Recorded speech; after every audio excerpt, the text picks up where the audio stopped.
నా ప్రభు పిల్లలారా, యేసయ్య రక్తంతో కడగబడిన ఏ బిడ్డ శాపగ్రస్తుడిగా మిగిలిపోడు.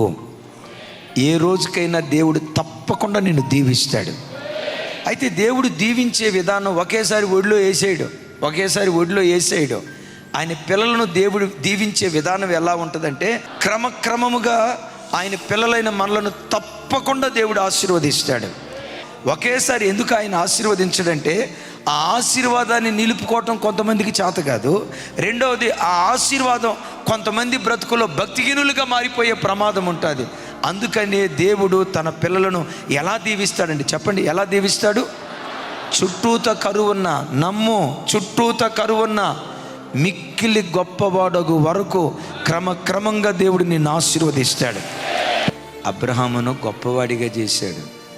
అబ్రహాము కడుపున పుట్టిన ఇస్సాకును మిక్కిలి గొప్పవాడిగా చేశాడు. ఎంత ఆశీర్వదిస్తాడో చెప్పంటారా? వినండి. ఇస్సాకు ఆశీర్వాదాన్ని చూసి ఫిలిష్తీయులంతా అసూయ పడ్డారంట. అరే, వీళ్ళు బతకటానికి మన మధ్యలోకి వచ్చి ఈరోజు మనల్నే తలదన్నేటట్లయిపోయారే, ఎట్లా అయిపోయారు వీళ్ళు? ఇక్కడ ఇస్సాకును దేవుడు అంతగా ఆశీర్వదించడానికి కారణం ఏంటంటే, అబ్రహాము చేసిన భక్తిని బట్టి ఇస్సాకును ఆశీర్వదించాడు. అప్పటికి అబ్రహాము చనిపోయాడు కానీ అబ్రహాము భక్తి ఆశీర్వాదం చనిపోలా. అబ్రహాము భక్తి ఆశీర్వాదం వారి పిల్లల మీద ఉంది. తల్లిదండ్రులారా, నా వైపు చూడండి. నడుం కట్టుకొని ఉపవాసం ఉండి ప్రార్థన చేశారే, ఈ 21 రోజులు రోదిస్తూ దేవుని సన్నిధిలో విలపించారే, కన్నీళ్లు కారుస్తూ ప్రసవేదనతో ప్రార్థన చేశారే, మీ ప్రార్థన వ్యర్థం కాదు.